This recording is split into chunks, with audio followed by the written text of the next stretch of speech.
Welcome to the Playtest podcast. I'm Dane Kabika, and on this episode, we'll be joining Peter from Noodle Games to talk about his game, Agent 9.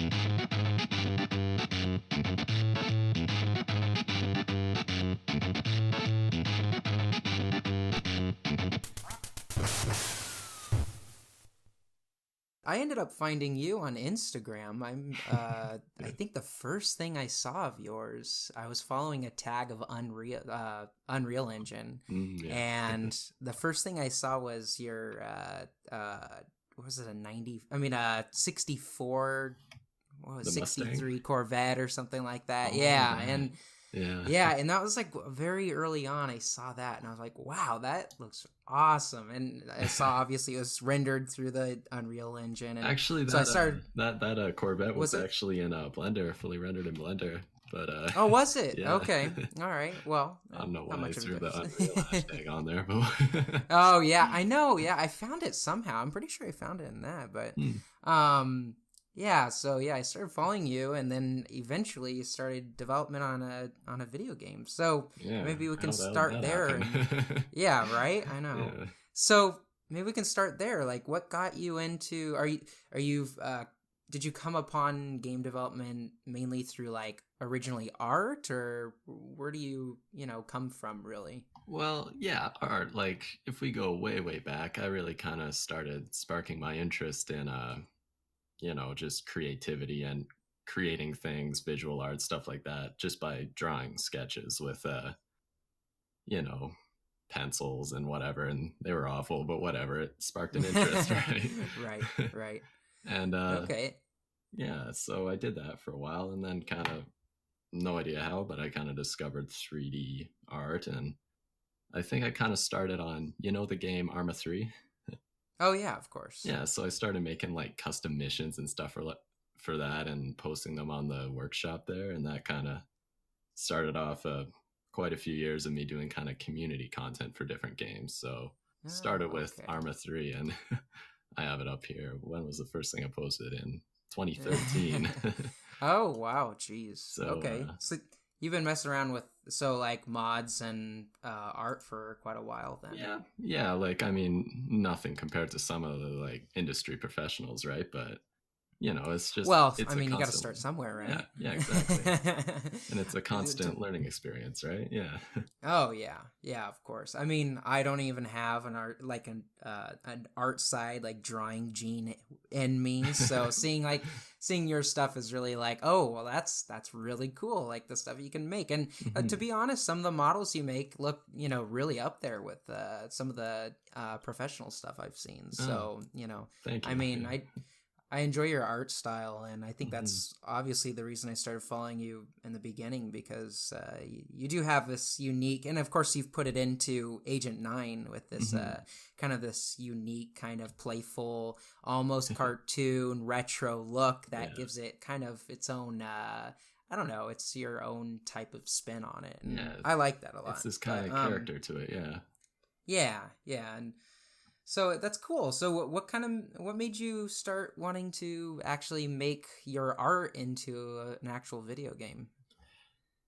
Well, I mean, I've had the idea of, wanting to make a game or do stuff on games for a long time, right? I love playing games. I started like playing like the real old Need for Speed games on a Right. Wii. Oh That's God, where I right. started. Yeah, I know.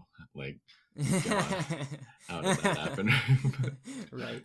But that's the kind of stuff that got me into it, in 3D.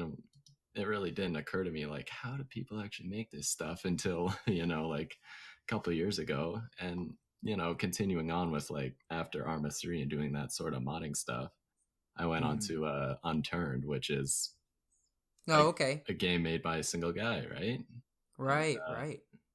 you can like make maps for that game, and so I did that for quite a while, and that I think is really what started me developing my skills in level design, which is what I consider my greatest strength in kind of Okay. CG whatever stuff on the computer. Right.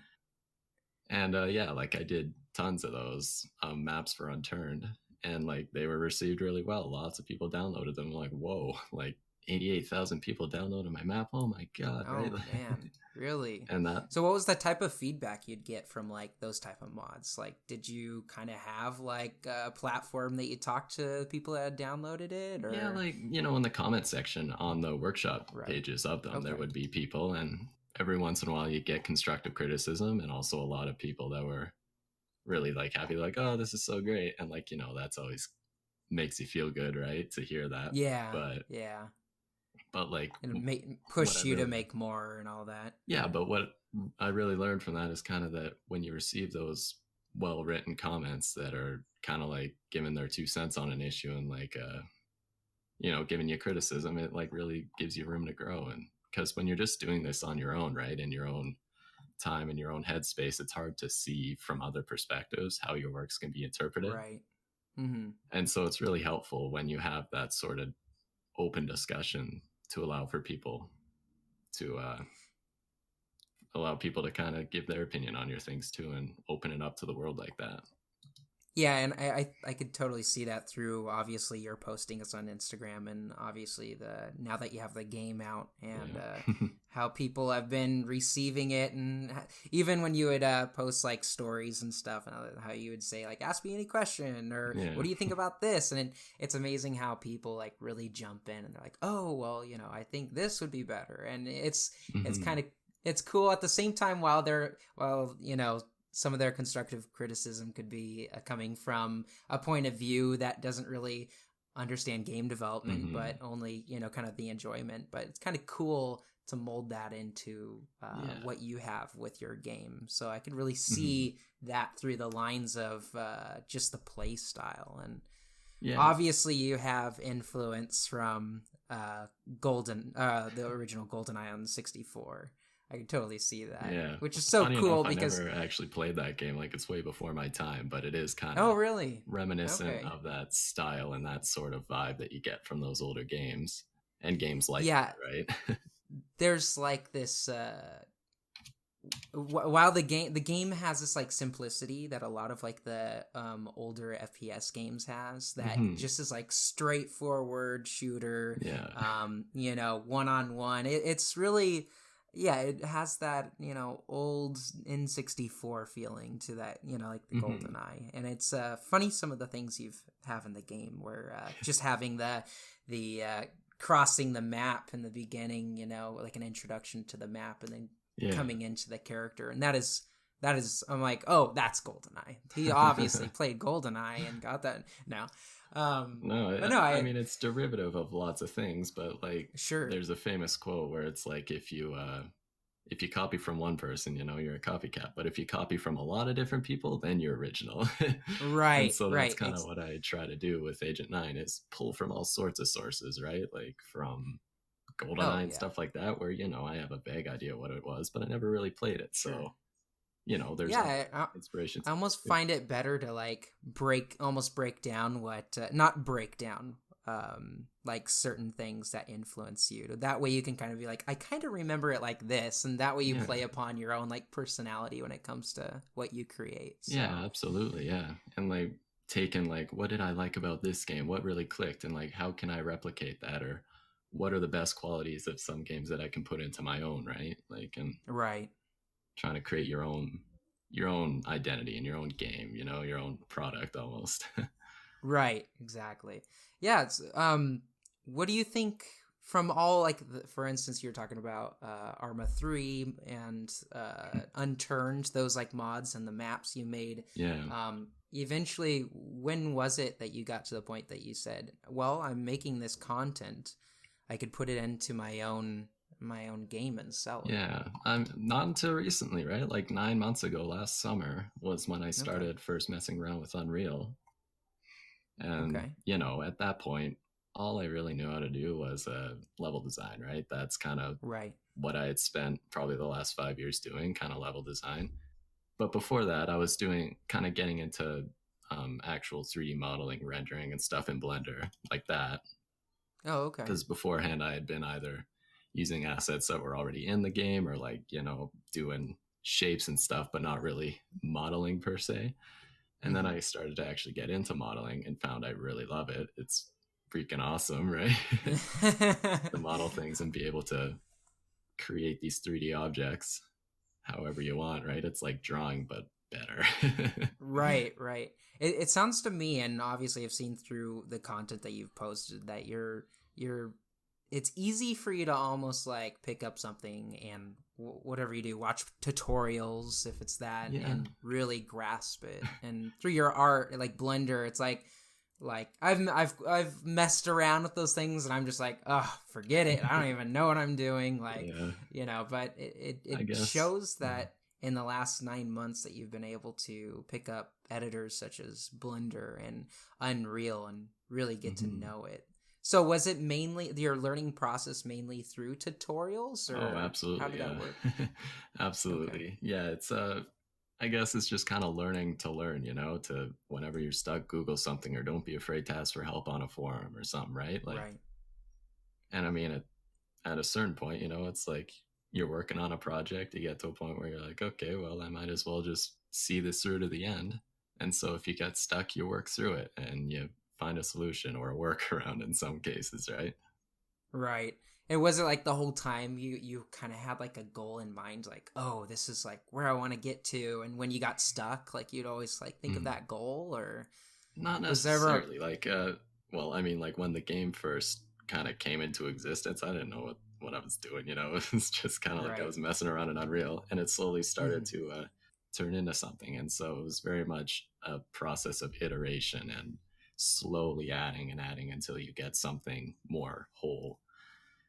And so there was Did you never find like, yourself with like a lot of like pieces, and you're like, oh, I think I need to like put these together, or yeah, at a certain point, you have to take the time to kind of make sense of it all and put the pieces together, like you said. Yeah, but right? never. And one of the things, if I do start a new game or a new project ever, is what I'd want to do is lay out a clear plan of how I'm going to get from point A to point B, because I think that would help a lot Oh, you're right. in just making a more focused and better product, And that's one of the things that I learned from making this game, Agent Nine, is like if you just dive into it, you don't really know what you're gonna get when you come back out, Yeah, right? right, right.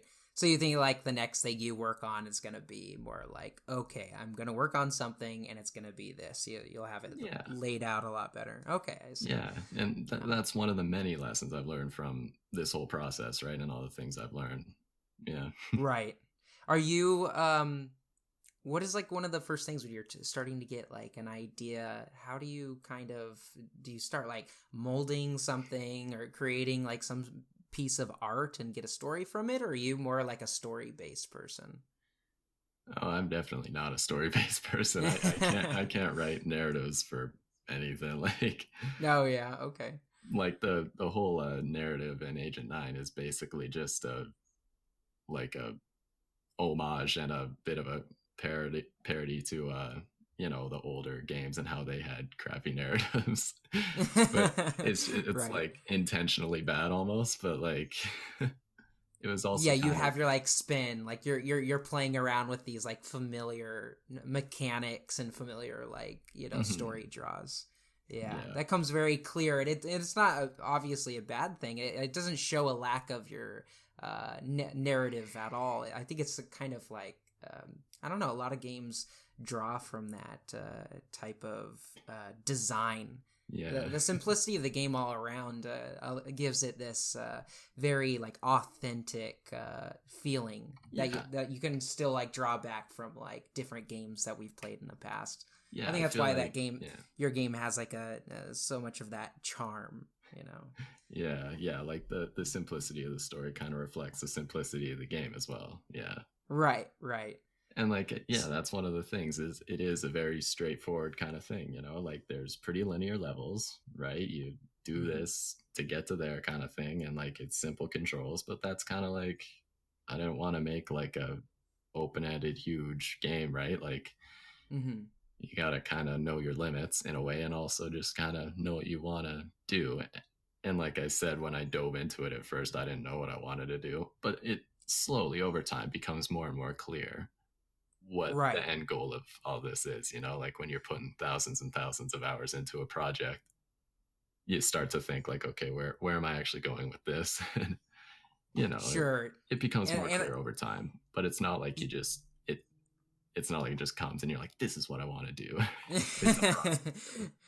Right. Yeah, and I could see your game is split up within throughout with levels, like almost Mm-hmm. chapters. And I think it's kind of cool how in some of those levels you have very specific almost like game design elements, you know, it's like either you have to like the train for instance is the Mm-hmm. first thing that I'm like, "Oh god, you have to like get past this part. This looks familiar to me. I know I've done this before, and it's fun because you know it's while it's still familiar, it's completely challenging, and that's another Mm-hmm. thing about your game is it is Oh, challenging, it's freaking hard. and Yeah. Like, it is. I was just playing it, and I'm like, oh my god, yeah. like the levels don't even have to be long or anything. Just Yeah. replaying it because of the because how hard it is. Mm-hmm. It's very good in that way that I was getting so frustrated, but I'm like, I have to finish this. I have to keep going. Yeah, that So was the hope. That was supposed to be kind of the gameplay drawn. You know, that really, some people really love that, and some people absolutely hate it, right? Having to restart a level. And so oh, I know. you get a mixed response in that sense of some people are like, oh, I hate it, you should make checkpoints or you should make it easier. And then some people are like, oh, I love it, you know, like, you know, it's a challenge, and if it appeals to you, then you're gonna want to hit the restart button, right? And try again. But yeah, Right. And I know there was like certain points that was like evident. I'm like, okay, a checkpoint should be right here. And then I'm thinking about it as I like keep restarting. I'm like, thing is, I'm getting better, like better with the game. Like I know where like you know the enemies are gonna be. I yeah, know where to shoot them. And it you at one start to point it learn, right? becomes yeah. At one point it becomes like muscle memory, and you're like, all right. Then I get to this point that I really have to kind of focus, like, and Yeah, figure out what I'm gonna do. yeah. And that's when it's like, you know, you have like at the end, you have like, oh, you got bronze or silver, and this was your time. It's like, damn it, I'm going to replay it and try to beat that goal. Yeah. But yeah, it's fun in that way. It's so challenging. And I think like games nowadays, they don't really they don't allow you that chance to be challenged to that point because, Hmm. you know, you have the checkpoints and, There are you know, certain outliers, right? But lots of games do, you know, they right. appeal to the more casual audience. But for this one, you know, I kind of went for trying to appeal to that more experienced niche audience, right? Of people that are looking for that extreme challenge. But Yeah, and I get also, it because I think yeah. it's forgiving to a point, you know. I mean, Hmm. you know, I know we're like putting it out there that you're the single developer working on this game, and to be honest, it doesn't show through the game. Like like all the art and everything you put into it, it looks very polished, and Yeah, you know, one of the things I did want is if I'm going to put it out there, I don't want it to look like it's a early access whatever, right? I want it to look right. polished, right? At the very least, right? Visually, right? Maybe some of the mechanics can use work, and that's something I'm working on, you know? Because like before starting this project, I didn't know how to code, I didn't know how to animate. That was all brand new skills, and so those sorts of things do need some work. But yeah, I feel visually, I'm pretty proud and happy of how the game looks, but I do know there are some other elements that need work, and that is something I do want to improve. Well, that's good. I mean, if you didn't feel that way, you wouldn't be making your second game, right? Yeah, or the next chapter, or, you know, keep exactly. Yeah, or yeah. yeah. So Like just for no, example, it's one of those things that I'm improving right now is like the stealth. You know, right now there's no real indication of when an enemy's going to see you, when they're not. right. But now I'm kind of working on kind of, you know, in have you ever played the Far Cry games? Oh yeah, How yeah, of like course. you get that little indicator on the screen and that like beeps at you when you're seen. Yeah, yeah, Not exactly like that, but something like that, right? Where you know kind of exactly when the game's going to switch from stealth to combat, right? And just make yeah. it a I little could see more. that being very received very well because I Yeah. was kind of thinking that same thing while playing. Like I feel like, of course, ducking behind boxes is one thing and everything, but having like more of a clear indicator, yeah, that would help out quite a lot. But Because, yeah. that's cool. And those are things like even as a player, I don't really. I don't think I'm not looking at it like, oh, he needs to do this. Like this would be better, because you kind of like create these own like borders for the player. As long as the game is good enough and there's not like a clear indication that, oh, this art sucks or blah blah blah, they're not going to really think that way. And I think that's cool that you still feel you need to reiterate those game mechanics. Yeah, because like, someone may go through the game and not have a single problem with it at all, but it's kind of it's something that I want to improve and make it better, and yeah, Right. and like What, things what do you like think stealth, right? was what do you think was the hardest part of making the game? Hmm. Well, there were lots of challenges, but I think the freaking hardest part was the AI. And even though they're very simple, they just kind of do their thing. They're Mm-hmm. not like human like, right? They're just kind of they're there, they serve their purpose.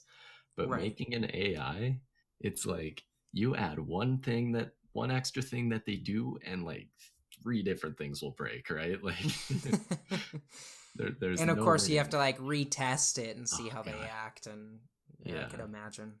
Like I think I have some videos on my Instagram from like months and months and months ago of the AI, and they're like in their very primitive state. And I'm like, Oh, oh my really? god, it took me so long to even get just a simple AI. And I think some like you can understand why people can take good AI for granted, because they have no perspective on how Oh, they're made, sure. right? By no fault of their Right. own, right? If you're not a game developer, you can't really understand these things. But a good AI is like a monumental achievement. Monumental. Like Oh, when I can imagine. I see these AAA games, even though they're these games with huge budgets and all this stuff, if they have a good AI, I'm like, wow, that's impressive, right? Like that's not easy to pull off. It takes a And lot then of put time and effort. ragdoll mechanics on top of it, and All the make them. everything, right? Yeah. Yeah, I was thinking about that. Like, you have to animate an enemy actually dying, right? Yeah. So is it like better? Like, to be honest, I don't. This is one thing I really don't know about game development is, can you just implement like a ragdoll thing to where you don't have to really animate like how they die, but you just kind of like almost tick on like, oh Hmm. well, when they die, they're just gonna fall to the floor. Yeah. They're Like, is just it gonna that become spaghetti simple? legs. Yeah. There's different ways of doing it, right? Like one of my favorite uses of ragdoll physics in games is in like the Battlefield series, especially the Mhm. newer ones like Battlefield 1, Right. which I played at least. What they do is kind of do this very subtle thing where when you kill a player and they enter the death animation, it is an animation. They'll like fling their head back or whatever in some Okay. predetermined fashion, right? So it looks all Right. cinematic. But then at a certain point in that animation, it'll turn into ragdoll physics and they'll just kind of fall to the ground in a more natural way. Okay. And so I see. I think that's the best way to implement it, because then you also have games like I think, yeah, like the Half-Life games kind of had it where you kill a enemy combine soldier or whatever, and they just kind of like boop, flop to the ground, Right, right? right. And that was like revolutionary for Half-Life, right? I mean, I think Yeah, that was the first game that had ragdoll yeah. mechanics. And like that's not exactly a fair comparison, right? Half-Life, which came I out know, forever ago, right? and Battlefield I 1, know, right?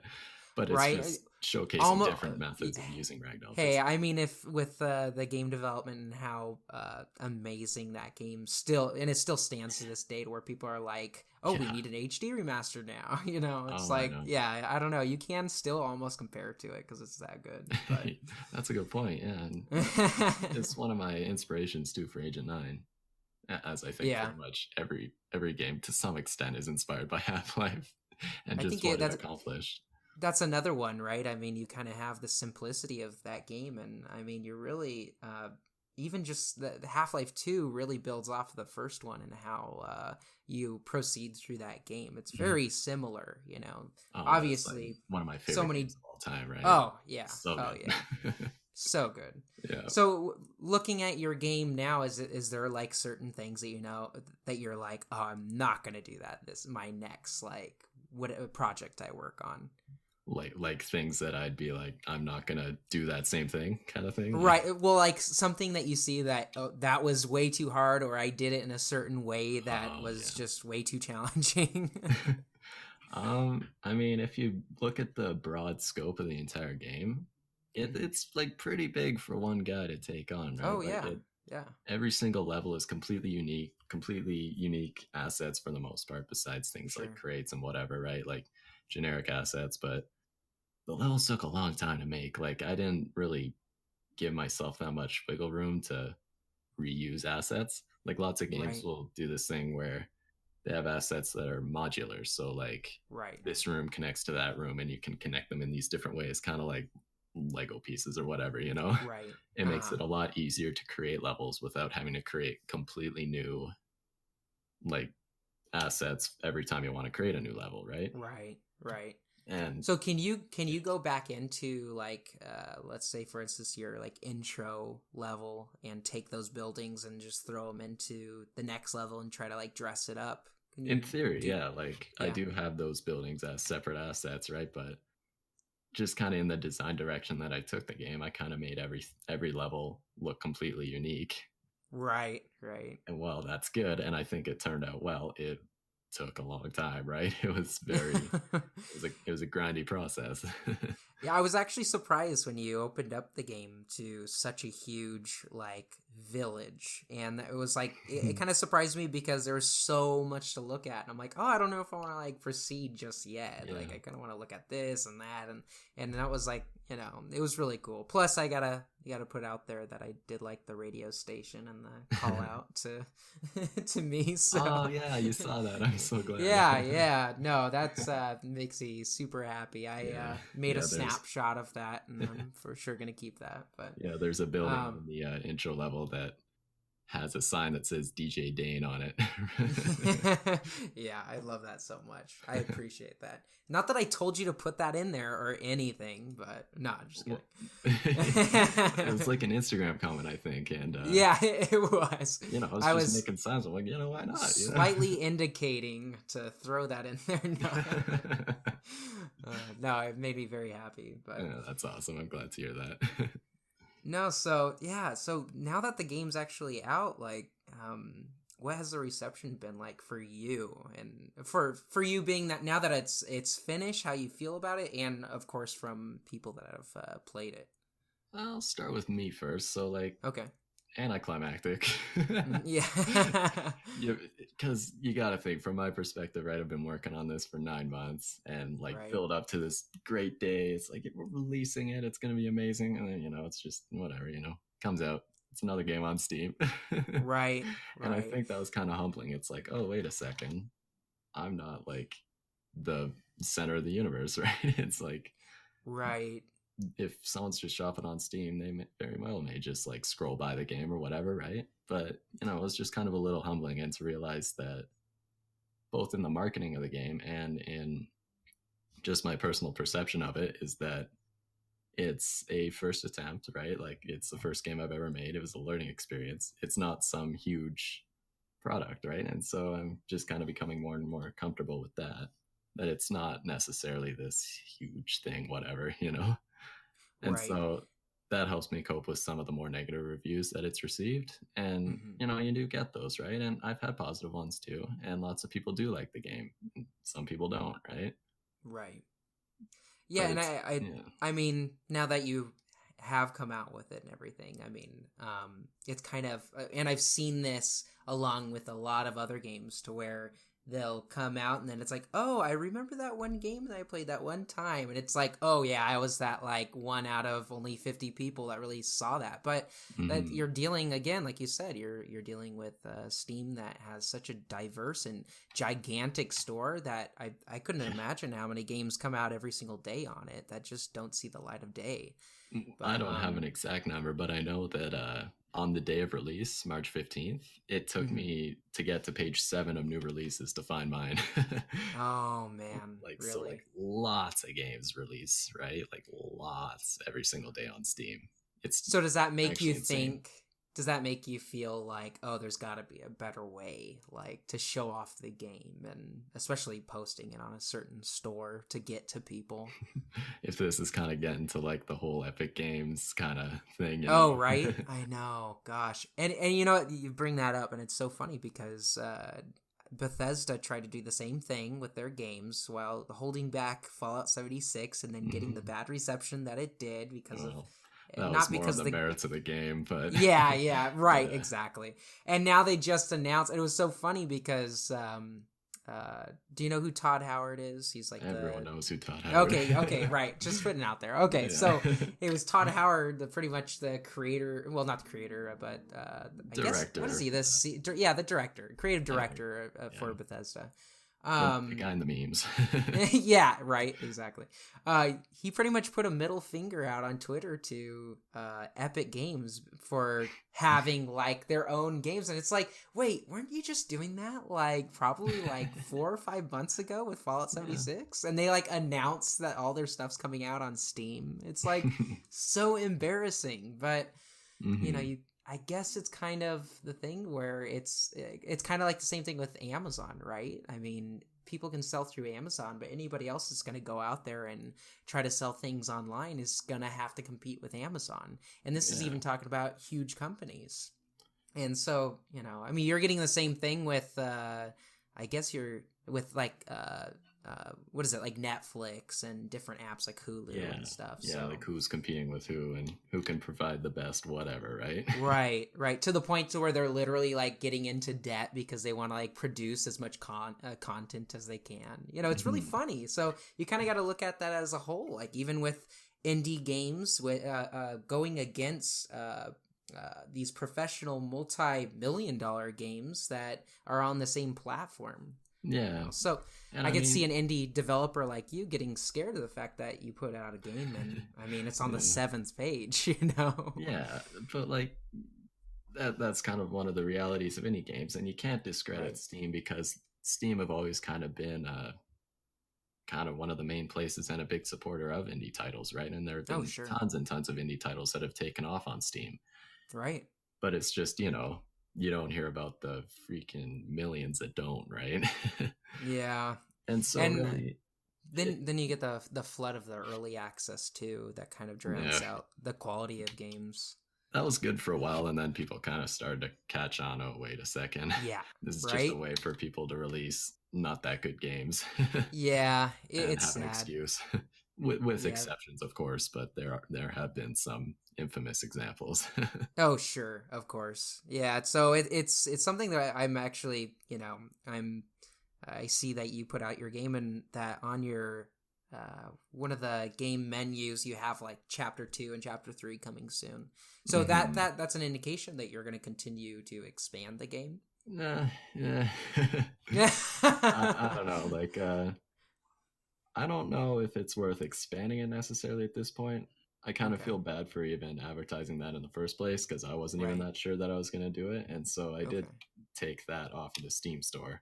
And in the next update, I'm going to just make it not say chapter 2, 3, because for the time being, I don't think I'm actually going to do that. I may add more content, but maybe just not in that exact fashion. Okay, and do you think it's mainly because of the reception that you got after the game launched? Is that why?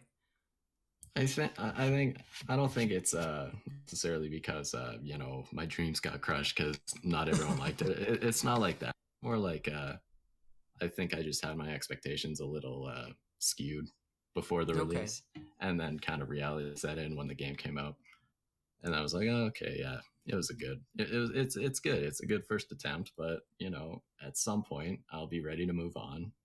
I don't want to like stick on this game forever. Sure, but I of will course you have to have support like it because that's only fair to the people who have bought it, right? And right. I do want it to be as good as possible for what it is, for whoever bought it and whoever's going to buy it. And so, yeah, that's just kind of the plan for now. Yeah, I can see that you need a creative push in order to keep developing on a game that, you know, it's already out. But, you know, also, it's only been out for 2 weeks. I mean, you're a little hard on yourself.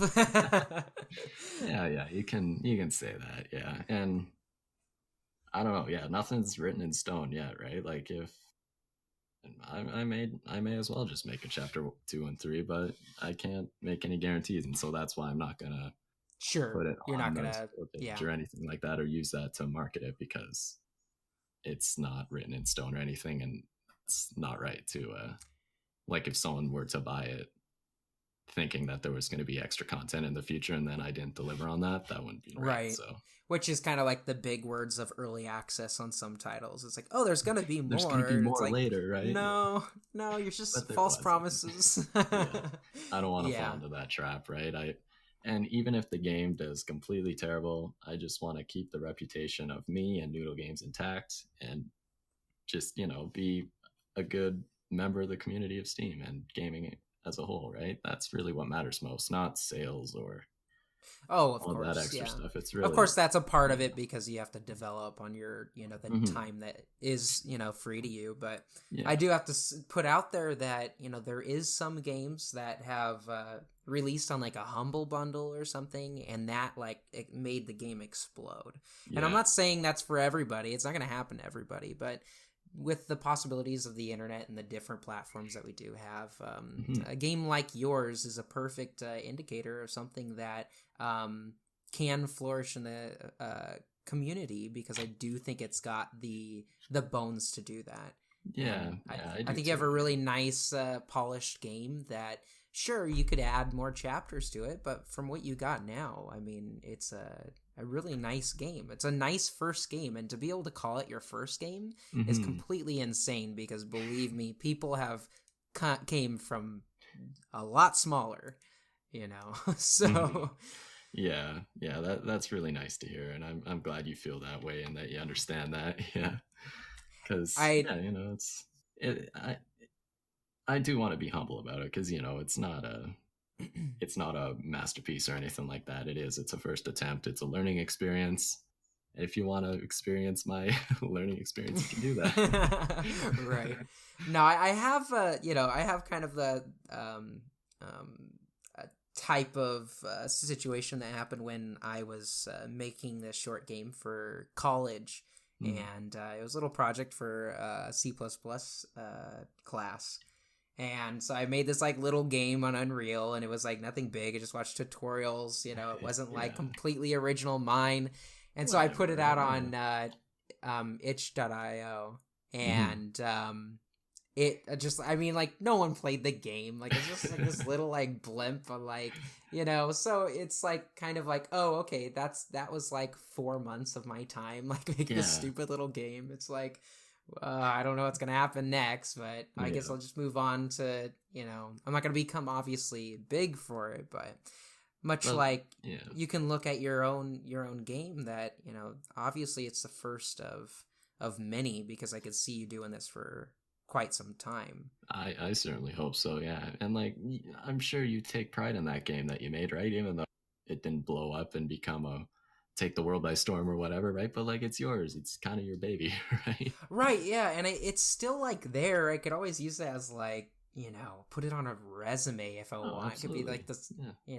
replace the other things that I've done that I'm not so proud of. So, you know, but that's the way I see like your game. Like, it's not even that you have a full-fledged game, so it's something that you should be proud of. And I'm sad that you don't have that you're not like, the game did great, and I'm gonna make, But I'm so really not disappointed at all, okay, good. and I'm actually quite happy, even though the game hasn't performed crazy or anything like that. I'm happy that I was able to make something from nothing and put it out there for people to see and experience. It's kind of amazing that for Yeah, me, with a it's budget of $0 going into this, like even just a couple years ago, right, wouldn't have been possible. right. It's just amazing that I can even have the opportunity to do this on my own free time. Like it's awesome. And even Right. And though I've someone may, seen, yeah, exactly. And I not to you know cut into what you're saying, no, but go it's the ahead. type of it's the type of thing where I've seen much bigger teams make something much smaller. So it's something you Hmm. should be very proud of. And Hmm. um As a personal achievement, absolutely, yeah. yeah.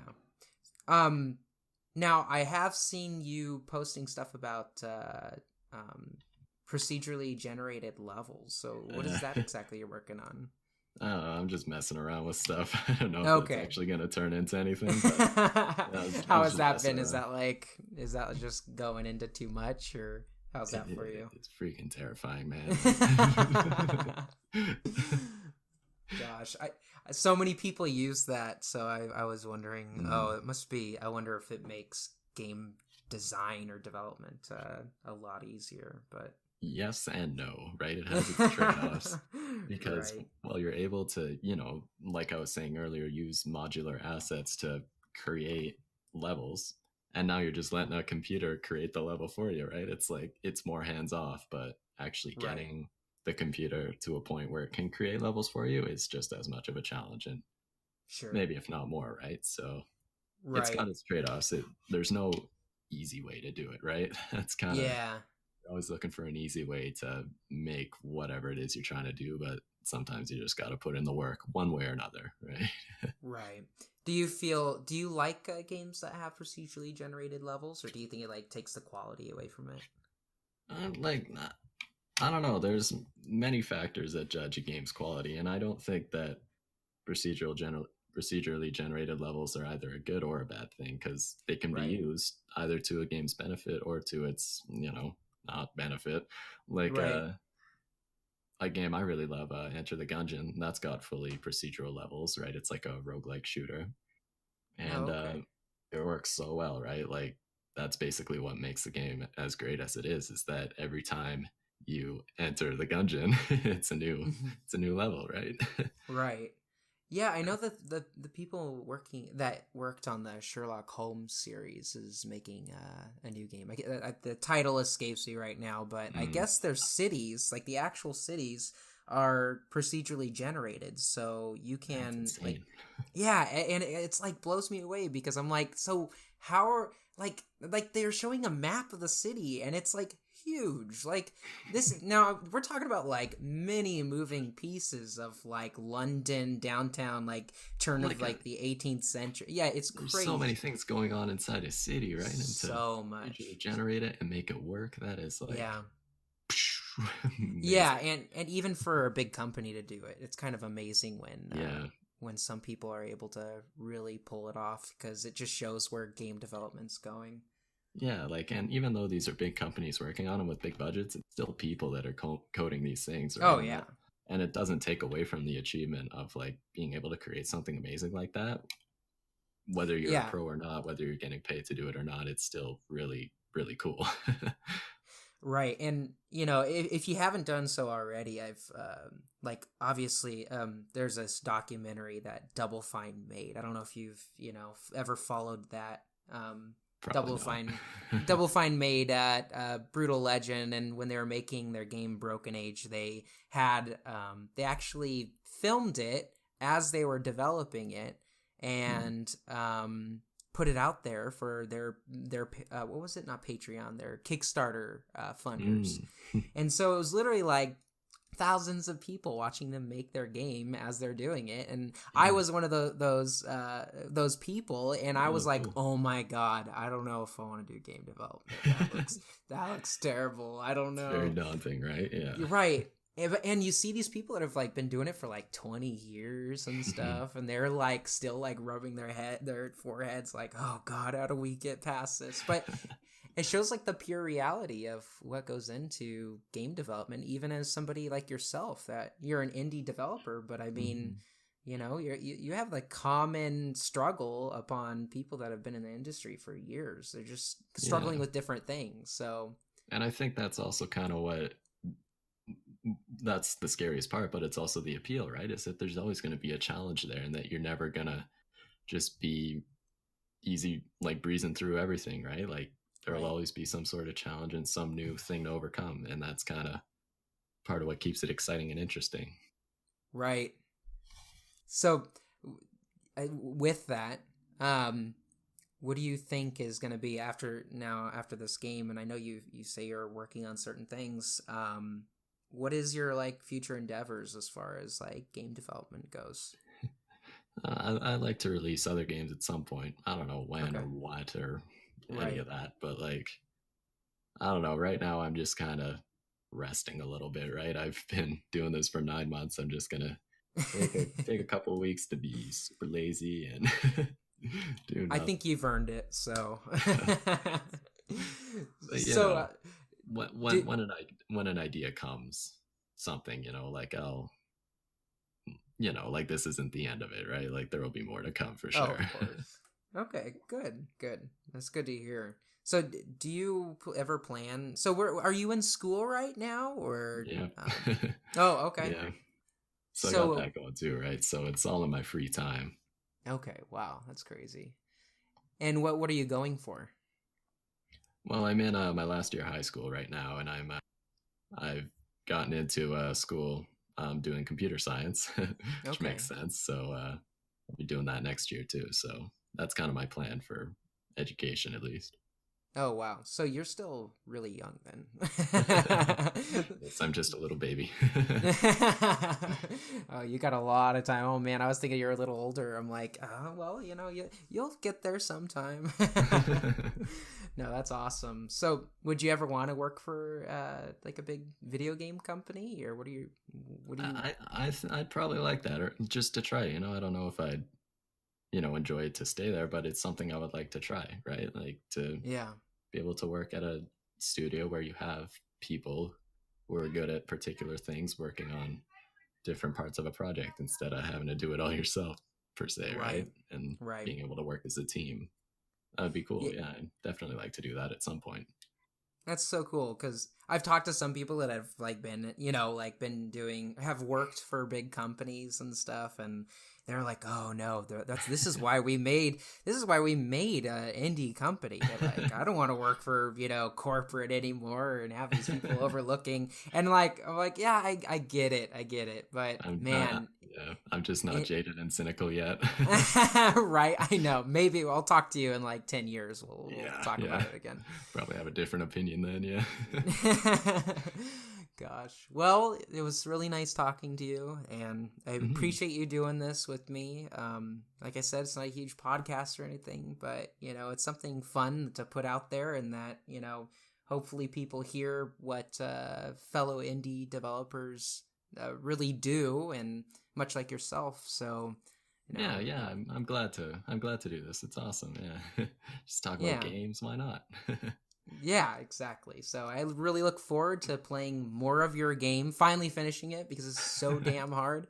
But I'm excited to tell my friends about it too because it is a fun game, and I really respect that someone like you have been able to put that out there in the world. So you should be proud, Thank you. and believe me, people are out there playing your game and they really enjoy it, like myself. So. Awesome.